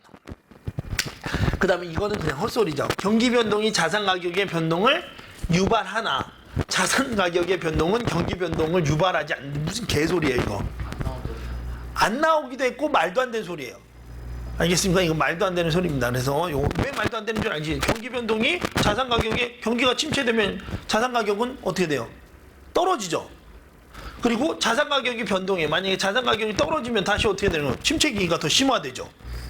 얘네는 어떻게 되니? 일종의 사이클이에요. 그냥 사이클. 그래서 뭐 해야 돼? 가만 내버려두면 장기 침체가 되니까 금융정책이나 통화정책이 필요하게 되는 거야. 정부의 개입이 필요하게 된 거야. 알겠어요? 이게 케인즈의 이론인데. 자, 그 다음에 28번. 그렇지. 얘 미시, 얘 거시. 적절하지 않은 거. 그러면 얘네 대립관계니까 어떻게 되는 거예요? 바꾸거나. 알겠죠? 그 다음에 요거. 둘 다 예방적 규제 성격이죠. 이유는 간단하죠? 정책 시차가 발생하기 때문입니다. 오케이? 오케이? 자, 그 다음에 그리고 이번에 되게 큰 특징 중에 하나가 지금 다 뭐예요? 다 정보 파악 문제밖에 안 나와요. 지금도 봐. 여기서 제일 중요한 포인트는 뭐예요? 완충자본이라는 말이 나왔죠. 그러면 B는 무조건 뭐가 돼요? 거시가 되죠. 최소 수준의 이상의 자기 자본을 갖는다. 그럼 얘가 뭐가 되는 거예요? 미시가 된 거예요. 그렇죠? 그러면 우리는 B, D를 이미 알 수 있죠. 됐어요? 그 다음에 봐봐. 여기가 되게 중요한데 미시 건전 정책에서는 최소 수준 이상의 자기 자본을 유지하도록 그치 하여라고 돼 있어요. 그게 무슨 뜻이야? 최소만 갖고 있고 나머지는 지금 시장에 어떻게 돈이 막 풀리고 있는 상황이라는 걸 보여주고 있는 거야. 이해가요? 돈이 막 풀리고 있는 상황, 그치? 풀려야 되는 상황인 거죠. 그치? 그러니까 이게 뭐가 되는 거야? 불황인 상황인 거죠. 돈이 막 풀려야 되는 상황인 거잖아. 그치? 이해가요? 답은 이거 1번이 되겠습니다. 넘어가서 자 30번 한번 보자. 이거 내가 했죠? 방금 설명했죠? 그래? 막 끈 밀어 올리기 막 이런 경우가 막 있다 하지. 끈 밀어 올리기가 뭐이든 이거 상관없이요. 그냥 이거 읽어보면 그냥 바로 풀 수 있습니다. 나머지 뭐 왜 답이 아닌지도 설명을 하면 너무 졸리겠지. 해줘? 해줘? 자 한번 보자. 해줘 그랬는데 우리 준모가 싫다고 그래서 하는 거예요. 자 가겠습니다. 끈 밀어 올리기를 통해서 경기 침체기에 자산 가격 버블이 발생하는 경우를 설명할 수 있죠. 그쵸? 침체기에는 그러니까 어떻게 되냐? 원래는 자산 가격이 폭락해야 되는데 그렇지 않죠? 올라가는 경우들이 생기니까 이거 끈 밀어 올리기 침체기에 이게 적용이 되는 거죠. 현실에서 경기가 침체되었을 경우 정책금리 봐봐 인하를 하면 경기가 부양이 돼야 되는데 그치? 그런데 어떻게 소비심리 여기 지금 보기에 나와 있어요. 소비심리가 위축되어 있기 때문에 어떻게 돼? 돈이 풀려도 바로 어떻게 돼요? 경기가 부양이 안 되는 거죠. 그거 여기 봐봐 여기 나오잖아. 소비심리 위축이라는 심리적 요인이 여기 들어가 있죠. 거기랑 1대1 대응시키면 되겠습니다. 그 다음에 통화정책 효과가 경기에 대해 비대칭적이야. 그치? 경기 침체기에는 잘 봐. 정책 금리 조정 이외의 방안을 도입할 필요가 있죠. 그래서 이게 바로 뭐가 되는 거야? 거시경제. 그치? 거시경제 정책이 필요하게 된 거죠. 그쵸? 그 다음에 통화정책 효과가 경기에 대해서 봐봐. 비대칭적이야. 그러면 금리를 인상할 땐 효과가 있는데 인하할 땐 효과가 없다는 게 비대칭인 거잖아요. 그쵸? 그러니까 인상할 때는 어떻게 돼? 진정시킬 수 있죠. 인하할 때 효과가 없는 거죠. 그게 비대칭이잖아. 됐어요? 여기까지. 31번 문제를요. 진짜 잘 냈습니다. 저도 처음에는요. 약간 헷갈렸어. 선생님이 요 얘기했어요. 문맥적 의미 파악할 때 용언에 밑줄 쳐져 있으면 필수 성분에 밑줄 치라고 했었죠.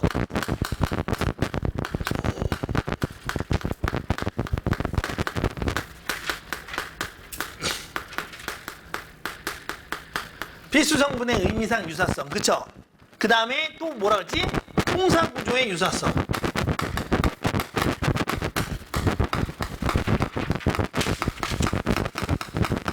통사 구조의 유사성 이렇게 해야 된다. 그러면 봐봐 A 한번 보도록 합시다. 자, 임마 A는 어떻게 써? 정책 수단으로는 삐리리를 들 수 있다 이렇게 돼 있죠. 됐어요? 뭐뭐로 무엇을 들 수 있다 이렇게 나와 있는 지금 구조야. 그치? 그런데 어떻게 돼 있어요? 사기친 거 잘 보이냐? 뭐뭐로 무엇을 들 수 있다는데 여기 어떻게 됐어요? 도치돼 있죠. 그냥 증거로 목격자의 진술을 들고 있다. 그러니까 맞는 거잖아요. 그쵸? 요거 그냥 도치시킨 것 뿐이야. 도치해도 되고 안 해도 되고잖아. 그치? 이해가요? 그래서 답은 2번이 되겠습니다. 답은 2번이 되겠습니다. 여기다 이렇게 적어서 융합 지문인 게 제일 중요한데 문답인 건 뭐 그쵸? 자, 융합 지문인 게 되게 중요한데 아이들이 여기 지금 몇 문제 6문제 딸려 있었나? 빨리 세봐. 그치? 6문제 딸려 있었는데 3문제는 등급이랑 상관없이 무조건 풀어야 되는 문제예요. 그리고 풀 수 있는 문제고 그것도 빨리 풀 수 있는 문제고 나머지 3개가 어떻게 나머지 3개가 정말 오래 걸리는 문제예요. 완벽하게 이해하지 않으면 이 글의 흐름을 다 이해하지 않으면 놓치는 지문이거든? 알겠어? 근데 아이들이 이거 어떻게 돼요? 너네도 이제 구별해. 어떤 문제는 덤벼야 될 문제고 어떤 문제는 찍는 게 더 유리한 문제일 수도 있어. 제가 항상 애들한테 하는 말이 있는데 그게 뭐냐면 100점 맞아서 1등급 맞나? 87점 맞아서 1등급 맞나? 나중에 뭐예요? 또 원서 쓸 때 그냥 거의 비슷해. 알겠어? 그러니까 걱정하지 마. 걱정하지 마. 막 100점 억지로 100점 맞으려고 막 하지 마세요. 하다 보면 100점이 나오는 거야. 이렇게 생각해야 돼. 하다 보면 100점이 나오는 거야. 이게 무슨 말인지 알겠니? 1번부터 하나도 안 틀려야 된다고 생각하면서 막 100점 맞아야 되니까 그래서 1번부터 모든 선택지 다 꼼꼼하게 다 가보고 하면 나중에 어떻게 돼? 지문 전체를 다 날리는 거야. 이렇게 뒤에 가서. 알겠어요? 저도 마찬가지. 한 번에 안 풀리면 다 뒤로 던져버려요. 그냥. 던지는 문제가 너네처럼 막 20개 막 이렇게 되진 않아서 그렇지. 그래서 한 3개 정도 되는데 여기에서 이제 제가 천천히 풀면서 갔던 거 기억해 보도록 합시다. 먼저 문답이면서 대립 지문이야. 됐어요? 그 다음에 융합 지문인 거 요거 빨리 적어놔. 융합 지문이면 글이 두 편이 하나로 연결되어 있는 거죠. 그러니까 잘라줘야 돼. 어디서 잘라야 될까를 참 고민해 보도록 합시다. 그럼 잘리는 데가 보이죠? 두 번째 단락, 세 번째 단락부터 세 글이잖아요. 그쵸? 위에는 이제 개체성과 관련된 이야기였고, 그 다음에 이제 그 아래서부터는 이제 뭐가 되는 거니? 그 아래서부터는 이제 과학 지문이 되는 거예요. 제가 뭐라 했어? 인문 지문이고요. 3등급 이하자들은 이거 가지고만 일단 답을, 먼저 선택지를 다 걷어가. 답을. 알겠어요? 그렇게 해서, 그 다음에 1, 2등급 나오는 아이들은 이 뒤까지 이제 막 덤벼보는 거죠, 뭐. 자, 그랬을 때 우리 한번 보도록 합시다. 우리는 한 대의 자동차는, 그치? 개체라고 하지만, 바닥물을 개체라고 하진 않아요. 그쵸? 당연한 얘기인데, 어떤 부분들이 모여서 하나의 개체를 이룬다고 할 때, 개체라고 부를 수 있는 조건은 무엇인가? 끝났죠? 첫 번째 빨리. 첫 번째 단락에 의문문 나왔어요. 그 주어가 뭐야? 글 전체, 중심, 화제. 개체, 오늘 개체에 관한 이야기예요. 그리고 조건은 무엇일까? 이거에 대한 답이 글 전체 주제가 되는 거죠. 글 전체 주제가 되는 거죠. 이제 생각해보자. 우리 개체란 무엇일까? 개체의 조건. 일단 부분들 사이의 유사성. 개체의 조건이 될 수 없어. 끝났어. 부분들 사이의 유사성은 알겠어? 생김새가 비슷하거나 뭐 이런 걸로. 그치? 개체가. 그치? 봐봐. 개체가 그거 각각이 그치? 개체가 된다라고 할 수 없어요. 가령 일란성 쌍둥이인 두 사람은 DNA 연결 서열과 외모도 다 같지만 어떻게 돼? 한 개체로 보지 않아요. 따로따로로 본다고. 유사성은 그치? 그러니까 그 개체성을 설명할 수 없어. 오케이? 자, 그래서 부분들의 강한 유기적 상호작용이 그 조건으로 흔히 제시된다. 그래서 1번 뭐가 되는 거야? 부분들의 강한 유기적이라는 말 자체가 이미 얘기가 끝난 건데 상호작용이 있어야 돼. 이따가 보고 때문에 이제 요거 잘 적어놔야 돼. 이런 애들. 하나의 개체를 구성하는 부분들은 외부의 존재가 개체에 영향을 주는 것과 비교할 수 없이 강한 방식으로 서로 영향을 주고받는다. 자, 그러니까 어떻게 돼? 강한 방식으로 서로 영향을 주고받는다. 유기적 상호작용 이야기하는 거죠. 됐어요? 자, 그다음에 이제 두 번째. 상이한 시기에 존재하는 두 대상을 동일한 개체로 판단하는 조건도 물을 수가 있어요. 그렇죠? 그러면 두 번째 뭐가 되는 거야? 상이한 서로 다른 이란 뜻이야. 시기에 존재하는 두 대상.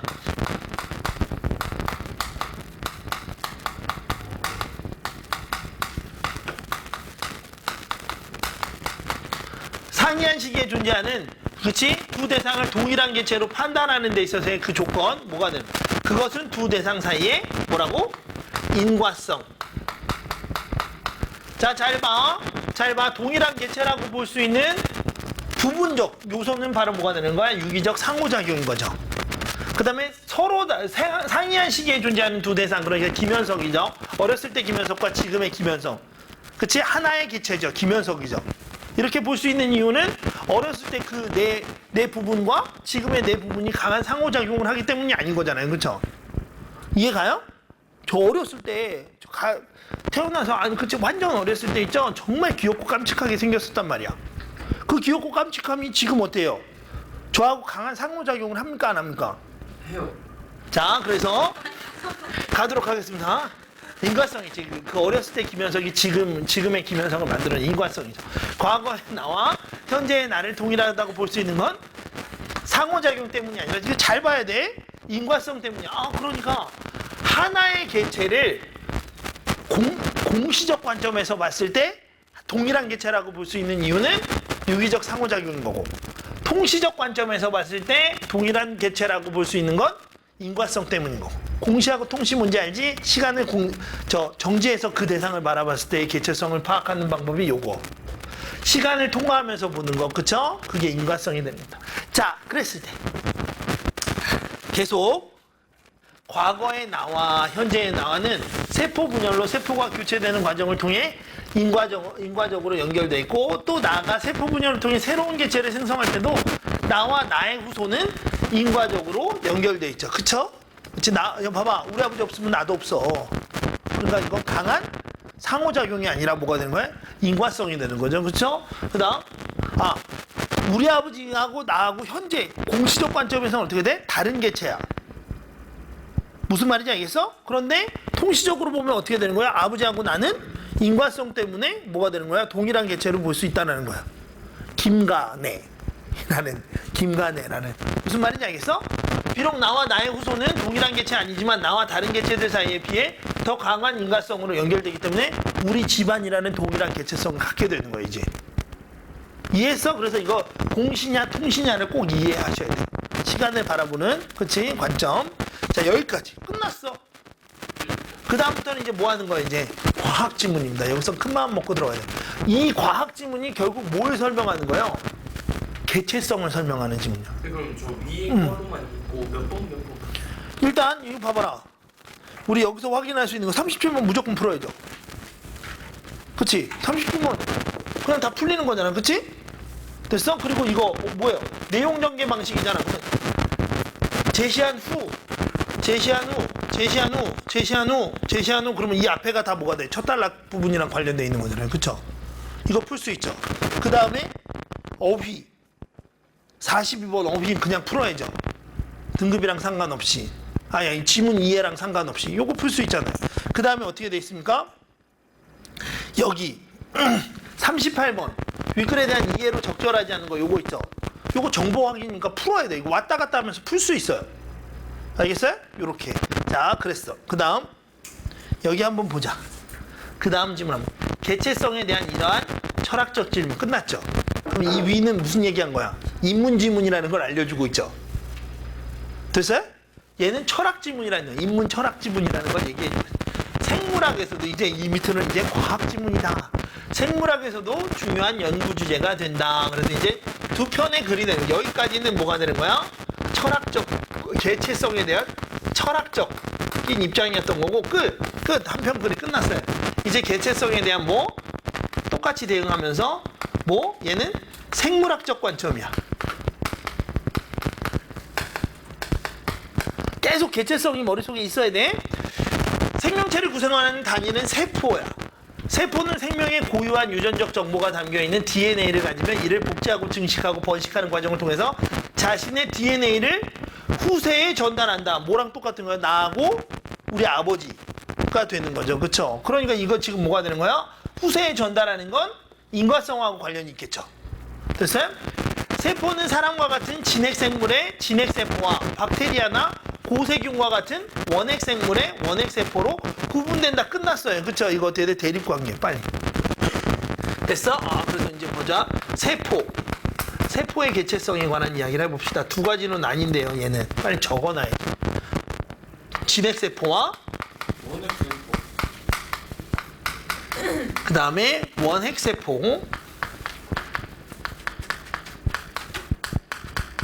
여기서 조심해야 될 게 뭐냐면 진핵생물의 진핵세포, 박테리아나 고세균은 뭐가 되는 거? 원핵생물이 되는 거야. 알겠지? 여기다 적어놔야지. 얘는 어떻게 돼? 박테리아나 고세균. 이렇게 해서 여기다 넣어놓으시면 되겠죠. 진핵세포는 세포질이 막으로, 좀 위로 올려볼까? 이제 이렇게 해도 되겠죠? 진핵세포는 세포질에 막으로 둘러싼 핵이 있고 그 안에 DNA가 있지만 원핵세포에는 핵이 없다. 이렇게 되네요. 됐습니까? 그냥 진핵세포는 핵 있고 대립관계니까 얘는 핵 없고. 그리고 어떻게 되는 거야? 그림 그려. 야, 우리 진핵세포 생물교과서에서 한번 배웠죠? 그러면 이게 세포막이 동그랗게 있고 그 안에 핵 있고 그 핵 안에 또 뭐가 있는 거야? DNA가 있어요. 그쵸? 자, 또한 진핵세포의 세포질에는 막으로 둘러싸인 여러 종류의 세포 소기관이 그 안에 있고 그 중에 미토콘드리아는 세포 활동에 필요한 생체 에너지를 생산하는 기관. 대부분의 진핵세포는 미토콘드리아를 필수적으로 가지고 있다라고 해서 여기엔 또 뭐도 있어요? 미토콘드리아도 있네요.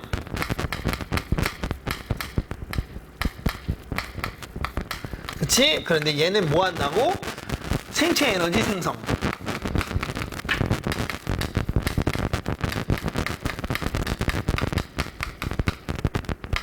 그래서 너네 뭐 생물 선택한 사람들이 있는지 모르겠지만 저 고등학교 때 기억해보면 ATP 뭐 이런 식으로 배웠던 걸로 제가 기억이 나요. 그치요? 그래서 자 봅시다. 이러한 ATP 뭔지 선생님 그게 무슨 약자일 텐데 한 번도 안 알려주고 그냥 ATP라고 해서 되게 괴로워했던 기억이 나요. 지금처럼 인터넷이면 검색해서 이렇게 확인할 텐데 선생님이 그냥 그렇게 하니까 그냥 그런가 보다 하고 넘어갔단 말이에요. 미토콘드리아가 원래 봐봐. 미토콘드리아가 원래 박테리아의 한 종류인 원생 미토콘드리아였다는 이론이 있어요. 그러면 이게 뭘 의미하는 거야? 미토콘드리아는 진핵세포의 구성 요소가 아니라 원핵세포였다라는 주장을 하는 거죠. 그쵸? 됐습니까? 그러니까 이게 미토콘드리아의 개체성을 주장하는 게 바로 공생 발생설인 거죠. 이제 이해했어? 그러니까 미토콘드리아는 하나의 개체였어 라고 이야기하는 겁니다. 여기가 이제 드디어 여기가 이제 하려는 얘기예요. 미토콘드리아의 개체성을 주장하는 뭐예요? 공생 발생설. 잘 봐. 이게 무슨 말이야? 공생하다가 하나로 발생했다는 뜻이야. 알겠어요? 자, 봅시다. 어떻게 되니? 20세기 초 제기돼서 공생발생설 또는 세포 내 공생설이라고 부르는 이 이론에는 두 원핵 생물 간의 공생관계가 지속되면서 진핵세포를 두 원핵 생물이니까 우리가 지금 배운 게 뭐예요? 고세균하고 박테리아죠. 그쵸? 걔네 둘이 같이 지내다가 어느 날 어떻게 됩니까? 진핵세포를 가진 진핵생물이 탄생되었다는 거야. 이해했어요? 고세균하고 박테리아하고 이렇게 같이 이렇게 지내다가 어느 날 보니까 진핵세포가 되었다는 거예요. 뭔가 좀 이상하죠, 그렇죠? 그렇죠? 뭔가 좀 이상하죠. 자, 공생은 서로 다른 생명체가 그러니까 일견 한 번에 받아들이기에 되게 어렵단 말이야. 이유가 있었어요. 여기 좀 봅시다. 공생은 이따가 보고 때문에 이제 요거 나갑니다. 서로 다른 생명체가 함께 살아가는 것을 말하며 서로 다른 생명체를 가정하는 것은 서로 다른이라는 건 무슨 뜻인 줄 알지? 서로 다른 개체를 말하는 거야. 알겠어? 개체성. 어느 생명체의 세포 안에서 다른 생명체가 공생하는 내부 공생에서도 마찬가지다. 됐어요? 그래도 그 내부 안에서 공생한다 하더라도 그 아이의 개체성을 인정한다는 거죠. 무슨 말인지 알겠어? 무슨 말인지 알겠어? 그래서 공생 발생설은 한동안 생물학계에 대해서도 인정받지를 못했어요. 이유가 나오네요.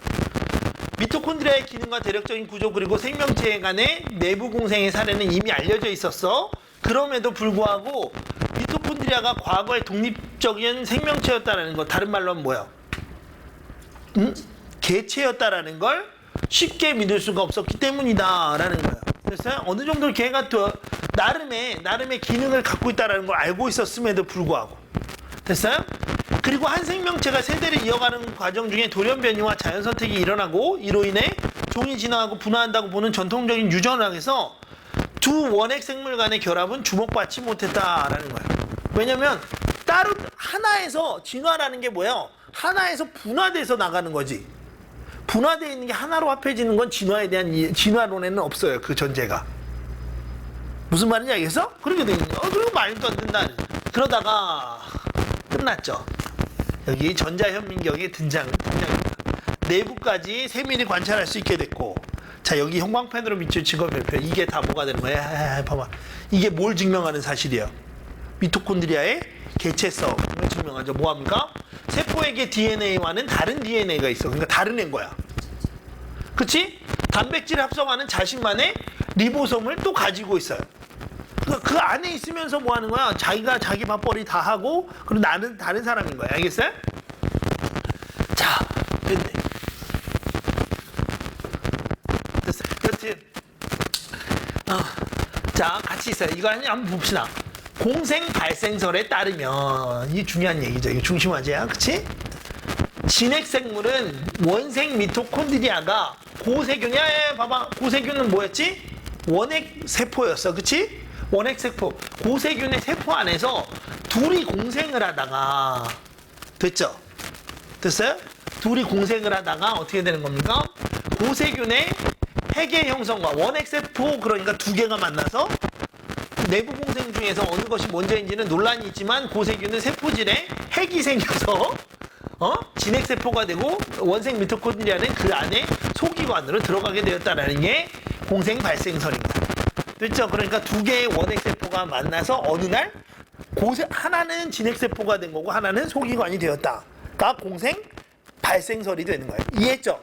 이해했죠? 자, 그럼 여기까지 하면 그치? 그러면 이제 미토콘드리아는 뭐가 돼? 개체라고 불러야 될 거 아니에요. 근데 실제로는 그렇지 않아요. 실제로는 미토콘드리아의 그치? 봐봐. 여기까지. 아직 미리 말해버렸다. 미리 말하면 안 되네. 자, 다시. 미토콘드리아가 원래 박테리아의 한 종류였다는 근거. 한 종류였다에다 슬래시하고 이거 다른 말로 하면 뭐예요? 개체성? 그치? 개체성 인정이죠. 개체성을 인정하는 근거는 여러 가지가 있다라고 하면서, 근데 우리 이미 알죠? DNA, 다른 DNA가 갖고 있고, 리보솜도 다르다는 거죠. 그치? 이미 알고 있었지? 그거 한 번 더 반복합니다. 박테리아와 마찬가지로 새로운 미토콘드리아는 이미 존재하는 미토콘드리아의 이분 분열을 통해서만 만들어진다. 무슨 말인지 알겠죠? 자손, 자기 복제를 통해서만 만들어진다는 거야. 그쵸? 이분 분열이 그 근거가 되겠네요. 맞아요?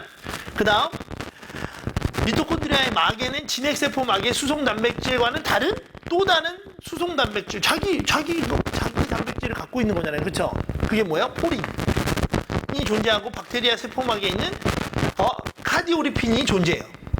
박테리아 세포에 있는 카디오리핀이 계속 어디에요? 미토콘드리아에 그대로 있으니까. 그치요? 얘 박테리아의 한 종류이지 않았을까? 라고 생각하는 거죠.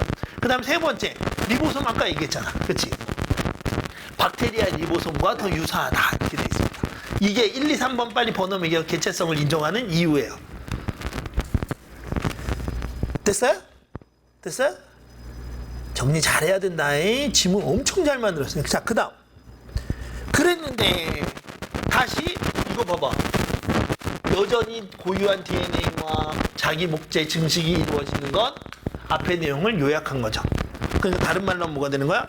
개체성을 드러내고 있음에도 불구하고 이 아이를 공생이라고 보지 않는 이유가 있어요. 지금. 됐어요?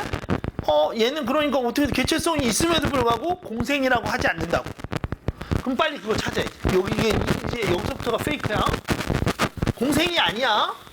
그런 특징들을 다 갖고 있었음에도 불구하고 공생이 아닌 이유. 두 생명체, 여기가 이제 여러분들이 이거 되게 어렵게 읽던데 어딨냐. 두 생명체가 서로 떨어져 살 수 없더라도, 떨어지면 하나 죽는 거야. 그치? 살 수 없더라도 각자의 개체성을 잃을 정도로 유기적 상호작용이 강하지 않다면, 이중부정이야. 잘 들어. 각자의 개체성을 잃을 정도로 유기적 상호작용이 강하지 않으면 걔네들은 뭐가 되는 거예요? 공생이야, 공생. 그럼 반대로 얘기하면 뭔데? 개체성을 잃을 정도로 유기적 상호작용이 강하면 걔는 개체인 거야, 그냥 각각. 이해가요? 그냥 하나의 개체로 묶어버리는 거야. 그리고 미토콘드리아가 뭐가 되는 거야? 부분이 되는 거죠, 이제. 부분들의 강한 유기적 상호작용이 있어야 하나의 개체, 동일한 개체로 보는 거니까. 그치? 자, 그랬을 때 그러면 우리가 이제 신경 써야 될 건 뭐가 되는 겁니까? 개체성을 이를 정도로 유기적 상호작용이 강해야 되는 건데, 그치? 유기적 상호작용이 그러면 어떻게 일어나는지 한번 보도록 합시다. 미토콘드리아와 진핵세포 간의 유기적 상호작용은 둘 다 다른 개체로 볼 수 없을 만큼 졸라 강해요. 아까 우리 제일 첫 번째에서 배웠잖아, 그치? 동일한 개체라고 인정할 땐 그 둘 사이에 유기적 상호작용이 얼마나 강한지 여부를 확인하는 거죠. 그 다음, 미토콘드리아가 개체성을 잃고 세포 소기관이 되었다는 근거. 다시 하나 더 나와요. 진핵세포가 미토콘드리아의 증식을 조절하고, 그래서 증식할 땐 미토콘드리아가 꼭 필요하지만 미토콘드리아를 복제를 해서 이분 분열하긴 하지만 그 이분 분열할 시기를 결정하는 건 누구예요? 진핵세포인 거야. 네 마음대로 증식하는 게 아니고. 자신을 복제하여 증식할 때 미토콘드리아도 함께 복제해서 증식시킨다는 것이다. 그러니까 결정은 누가 하는 거예요? 진핵세포가 결정하는 거죠, 증식을. 그 다음 또한 여기 잡아 유전자의 많은 부분이 세포 핵의 DNA로 옮겨가서, 그치, 미토콘드리아의 DNA가 지금 이제 어떻게 됐어요? 다른 DNA를 갖고 있긴 한데 너무 짧아지기 시작한 거야. 그래서 어떻게 돼? 약간 희석되고 있는 거죠. 그 고유성이 희석되고 있기 때문이다. 이렇게 됐습니다. 나머지는 이제 여러분들 또 미토콘드리아, 그치, 일어나는 대사 과정이 필요한 단백질은 세포에게 DNA로부터 합성되고, 봐봐. 대사 과정이 필요한 단백질은 세포액의 DNA로부터 합성이 돼서 누구한테로 들어오는 거야? 미토콘드리아 안으로 들어오는 거죠. 그렇죠? 그 다음 미토콘드리아의 DNA에 남은 유전자의 대부분은 생체 에너지를 생산하는 역할밖에 못해요. 예컨대 사람의 미토콘드리아는 이렇게 해서 길이가 짧아요.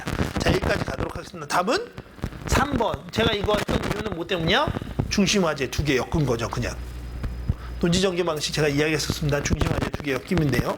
자, 그 다음 넘어가서 38번 윗글에 대한 이해로 적절하지 않은 거 나와 있습니다.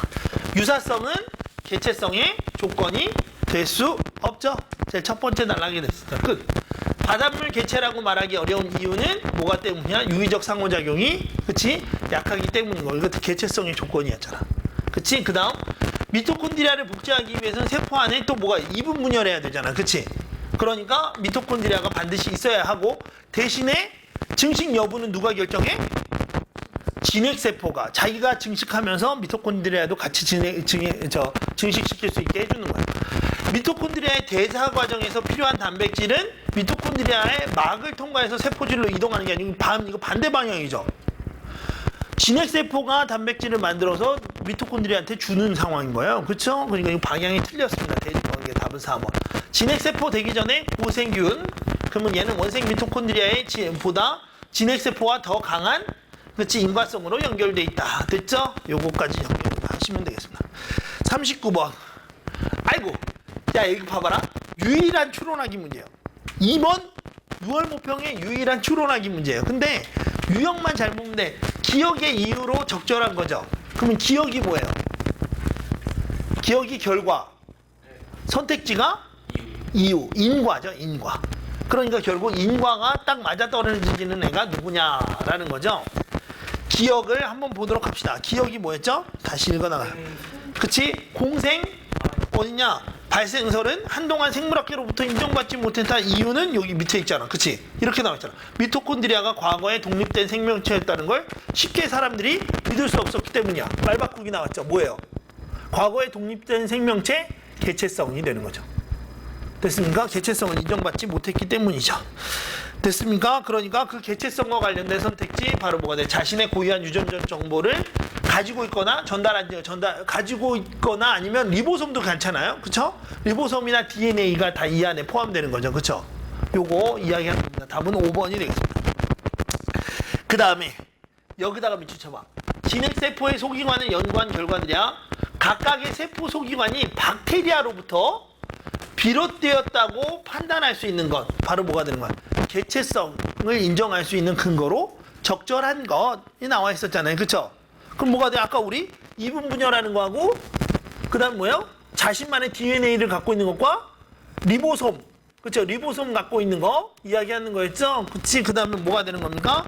푸린하고 카디오리핀 있는 거. 아까 다 했었죠? 그거 찾아내면 되죠. 눈알 뚫려 있으면 답이 2번 이렇게 되겠습니다. 넘어가서 41번 오답률이 제일 높았는데 안타까워요. 그냥 이거 되게 쉬운 문제인데 보고하고 이것 때문에 오답률이 높았나? 테르도로톡신이라는 신경 독소를 가지고 있지만 테르도로톡신을 스스로 만들지 못하고 체내에 서식하는 미생물이 이를 생산합니다. 보고하고 미생물의 관계네요. 그렇죠? 그런데 중요한 게 있어요. 어때요?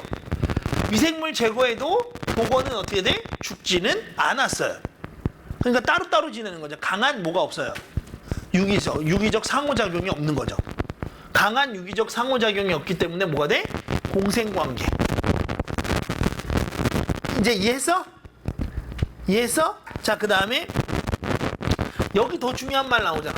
실험실에 아베마가 있어요. 병원성 박테리아에 감염되어서 대부분 다 죽었는데 생존한 아베마에 세포질에 서식하는 박테리아 얘 어떻게 됐어? 스스로 복제하여 증식할 수 있었다고 임마. 그럼 얘 개체성이 있는 거죠. 개체성 동그란. 됐어요? 그리고 더 이상의 병원성을 지니진 않았어요. 아베마에게 무해하지만 박테리아는 치명적인 항생제를 아베마에게 투여하면 그치? 박테리아와 함께 아베마도 죽었어요. 그럼 당연하지. 얘 죽이는 거니까. 그치? 됐어요? 여기서 제일 중요한 말은 뭐야? 박테리아는 스스로 복제하여 증식할 수 있었다는 건 개체성을 상실하지 않았다는 뜻이야. 그러니까 얘도 뭐가 돼? 공생인 거죠. 이제 됐어요? 됐어요? 자, 넘어가서 그러니까 어떻게 되는 거예요? 병원성을 잃은 아베마의 세포질에서 서식하는 박테리아는 세포 소기관으로 변했다. 세포 소기관으로 변했다. 말 바꾼 거죠. 개체성을 상실했군 이라는 뜻이 되는 거죠. 이제 이해했어요? 답은 이거 1번이 되겠습니다. 아이고, 제가 왜 독서만 따로 떼서 수업했는지 이제 알겠죠? 엄청 잘 만들어. 이거 그 다음에 여기 얘는 그냥 어휘 문제니까 합시다. 이거 답은 4번 됐죠?